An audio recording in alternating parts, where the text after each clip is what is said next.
नमस्कार। आकाशवाणी से दोपहर समाचार के साथ मैं कनकलता।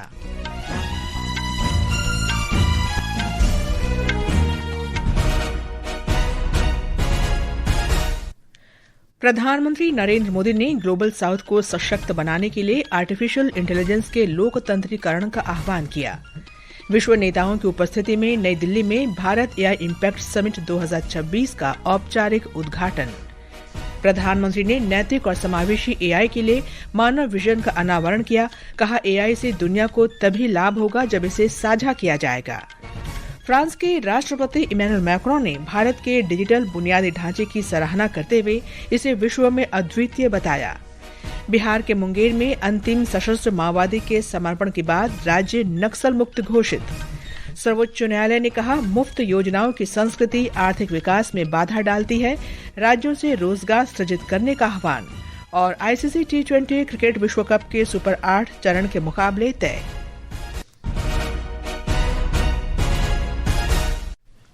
अब समाचार विस्तार से। प्रधानमंत्री नरेंद्र मोदी ने आर्टिफिशियल इंटेलिजेंस एआई के लोकतंत्रीकरण पर बल देते हुए कहा कि इसे विशेष रूप से ग्लोबल साउथ के लिए समावेशन और सशक्तिकरण का साधन बनना चाहिए। आज नई दिल्ली में भारत मंडपम में इंडिया एआई इम्पैक्ट समिट 2026 का उद्घाटन करते हुए श्री मोदी ने ये बात कही। एआई के लिए इंसान सिर्फ डेटा पॉइंट न बन जाए, इंसान सिर्फ रॉ मटेरियल तक सीमित न रह जाए, इसलिए एआई को डेमोक्रेटाइज करना होगा। इसे इंक्लूजन और एम्पावरमेंट का माध्यम बनाना होगा, और विशेष रूप से ग्लोबल साउथ में। प्रधानमंत्री मोदी ने कहा कि भारत न केवल नई तकनीकों का विकास कर रहा है बल्कि उन्हें तेजी से अपना भी रहा है। श्री मोदी ने कहा कि भारत विश्व का सबसे बड़ा तकनीकी केंद्र है। उन्होंने कहा कि ये भारत और ग्लोबल साउथ के लिए गर्व का विषय है कि नई दिल्ली में एआई इम्पैक्ट समिट का आयोजन किया जा रहा है। इस समिट का भारत में होना भारत के साथ ही पूरे ग्लोबल साउथ के लिए गर्व का विषय है। दुनिया के कोने कोने से यहाँ आए महानुभाव इसकी सफलता को नई ऊंचाई पर ले जा रहे हैं। इसमें यंग जनरेशन की जो उपस्थिति हमने देखी है वो एक नया विश्वास पैदा करती है। प्रधानमंत्री ने कहा कि आर्टिफिशियल इंटेलिजेंस से मानव इतिहास में क्रांतिकारी अध्याय जुड़ रहा है। श्री मोदी ने एआई के लिए मानव विजन की रूपरेखा प्रस्तुत की, जिसका अर्थ है नैतिक और सैद्धांतिक प्रणाली, जवाबदेह शासन, राष्ट्रीय संप्रभुता, सुलभ और समावेशी, वैध और न्याय संगत। मैं मानव विजन प्रस्तुत करता हूँ। M moral systems, AI ethical guidance पर आधारित हो। A accountable governance, transparent rules and national sovereignty, जिसका डेटा उसका अधिकार। A accessible and inclusive, AI monopoly नहीं मल्टीप्लायर बने। वी वैलिड, एआई लॉफुल हो। प्रधानमंत्री ने एआई की परमाणु शक्ति से तुलना करते हुए कहा कि मानवता ने इसके विनाशकारी क्षमता और इसके सकारात्मक दोनों पक्षों को देखा है। श्री मोदी ने कहा कि एआई भी एक परिवर्तनकारी शक्ति है। बाल सुरक्षा के महत्व पर बल देते हुए प्रधानमंत्री ने कहा कि स्कूल के पाठ्यक्रम की तरह ही एआई भी बच्चों के लिए सुरक्षित और परिवार के मार्गदर्शन में होना चाहिए। प्रधानमंत्री ने कहा कि भारत सेमीकंडक्टर और चिप निर्माण से लेकर क्वांटम कंप्यूटिंग तक एक मजबूत इकोसिस्टम का निर्माण कर रहा है। उन्होंने कहा कि भारत में सफल होने वाला कोई भी एआई मॉडल वैश्विक स्तर पर लागू किया जा सकता है। फ्रांस के राष्ट्रपति इमैनुअल मैक्रों ने कहा कि पिछले साल फ्रांस और भारत की सहमेजबानी में पेरिस में आयोजित एआई एक्शन समिट में इस तकनीक के लिए वैश्विक मार्गदर्शक सिद्धांत तय किए गए थे। पिछले साल जब फ्रांस और भारत ने पेरिस में एआई एक्शन समिट की सह अध्यक्षता की थी, तो हमने उन तकनीकों के लिए वैश्विक दिशा निर्देश तय किए थे जो हमारे समाज और हमारी अर्थव्यवस्था को बदल देंगे। आर्टिफिशियल इंटेलिजेंस मानवता का कल्याण करने की दिशा में काम करेगा और दोनों देश इस क्रांति में विश्वास करते हैं। भारत की डिजिटल बुनियादी ढांचे की सराहना करते हुए श्री मैक्रोन ने कहा कि भारत ने कुछ ऐसा बनाया है जो दुनिया के किसी अन्य देश ने नहीं बनाया है। उन्होंने कहा कि भारत में 140 करोड़ लोगों के लिए डिजिटल पहचान है, एक भुगतान प्रणाली है जिसमें हर महीने 20 अरब लेन देन होता है और स्वास्थ्य अवसंरचना है जिसके अंतर्गत 50 करोड़ डिजिटल स्वास्थ्य आईडी जारी की गई है। संयुक्त राष्ट्र के महासचिव अंतोनियो गुतरश ने कहा कि एआई सभी के लिए होना चाहिए। इस सम्मेलन का संदेश साफ है। एआई का असल प्रभाव तब होगा जब हम जीवन को बेहतर बनाने और धरती की रक्षा करने वाली तकनीकों पर काम करें। तो आइए ऐसा एआई बनाएं जिस तक सबकी पहुंच हो और जिसमें गरिमा महत्वपूर्ण हो। शिखर सम्मेलन में विश्व नेताओं का स्वागत करते हुए इलेक्ट्रॉनिक्स और सूचना प्रौद्योगिकी मंत्री अश्विनी वैष्णव ने कहा कि सरकार एआई स्टैक के सभी 5 स्तरों पर काम कर रही है। उन्होंने बताया कि सरकार ने एक कॉमन कंप्यूट प्लेटफॉर्म बनाया है जो स्टार्टअप्स, शोधकर्ताओं, शैक्षणिक संस्थानों और छात्रों को किफायती दर पर 38,000 जीपीयू उपलब्ध कराता है। श्री वैष्णव ने कहा कि एआई से जुड़े जोखिमों को कम करने के समाधान ढूंढने होंगे। एआई का लाभ उठाने के साथ ही हमें इससे जुड़े जोखिमों को कम करने के समाधान भी खोजने होंगे। लोगों की सुरक्षा और उनकी गरिमा को एआई के केंद्र में रखते हुए हम इस सम्मेलन और अन्य संयुक्त प्रयासों के माध्यम से दृढ़ता के साथ आगे बढ़ सकते हैं। श्री वैष्णव ने समिट में नई Delhi frontier AI impact commitments की घोषणा की। उपराष्ट्रपति सीपी राधाकृष्णन ने कहा है कि इंडिया एआई इम्पैक्ट समिट में प्रधानमंत्री नरेंद्र मोदी का भाषण एआई के प्रति भारत के दूरदर्शी और जिम्मेदार दृष्टिकोण को दर्शाता है। सोशल मीडिया पोस्ट में उपराष्ट्रपति ने कहा कि प्रधानमंत्री द्वारा व्यक्त किया गया मानव विजन मानवता को तकनीकी प्रगति के केंद्र में रखता है। क्लाइम एग्रो एनालिटिक्स के संस्थापक डॉक्टर हर्षित मिश्रा ने कहा है कि कृषि क्षेत्र में काम कर रहे कई स्टार्टअप इस समिट में भाग ले रहे हैं। उन्होंने बताया कि इनमें से कई स्टार्टअप फसल को होने वाली हानि, कृषि में जलवायु परिवर्तन से संबंधित चुनौतियों और अन्य विशिष्ट मुद्दों के समाधान पर ध्यान केंद्रित कर रहे हैं। हम बेहतर कृषि के लिए जलवायु जोखिम प्लेटफॉर्म विकसित कर रहे हैं। साथ ही महत्वपूर्ण फसलों और जलवायु के बीच परस्पर संबंध को समझने के लिए मशीन एल्गोरिदम का इस्तेमाल कर रहे हैं, जिसमें मौसम के आधार पर फसल प्रबंधन की पद्धतियां, उत्पादन बढ़ाने की पद्धतियां और वास्तविक समय की जानकारी शामिल है, ताकि हम अपना मॉडल बना सकें। ये शिखर सम्मेलन सभी नव प्रवर्तकों को एक साथ आने का मंच प्रदान करता है। Real time information to build our model. स्कैनजेनी साइंटिफिक प्राइवेट लिमिटेड की जनसंपर्क और संचार अधिकारी इशिता पाल ने आकाशवाणी समाचार से बात करते हुए कहा कि इस आयोजन से उन्हें एआई और मशीन प्रौद्योगिकी के क्षेत्र में हो रहे विकास की गहरी समझ हासिल हुई है। एकलव्य इंडिया प्राइवेट लिमिटेड के संस्थापक आदित्य त्रिपाठी ने कहा कि इंडिया एआई इम्पैक्ट समिट में उनका अनुभव बेहद शानदार रहा।